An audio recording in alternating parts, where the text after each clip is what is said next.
নমস্কার বন্ধুরা, আজকে তোমাদের দেখাবো পেয়ারা মাখা। এই যে এখানে নিয়েছি পেয়ারা, অনেকগুলো পেয়ারা আছে বড় বড়, এবং আছে লঙ্কা, এখানে আছে একটা কাঁটা লেবু, আর এখানে আছে লেবুর পাতা, আর এই যেখানে নিয়েছি বিট লবণ, এবং এখানে নিয়েছি সরষে কালো, এটা লাল সরষে। চলো এগুলোকে ভালো করে, এবার পেয়ারাগুলোকে ভালো করে ধুয়ে নিয়েছি, এবার এগুলোকে ভালো করে কেটে নেব। পেয়ারাগুলো ছোট ছোট করে কেটে তারপর আমরা যাব নেক্সট বাটনা বাটতে, যেটা হচ্ছে সরষে এবং লঙ্কাকে আমরা ভালো করে বেটে নেব। আমার পেয়ারা কাটা কমপ্লিট।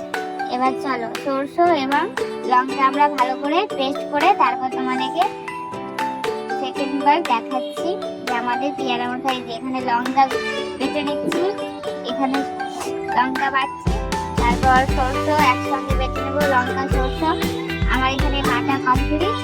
এগুলোকে উঠিয়ে নেবো ভালো করে।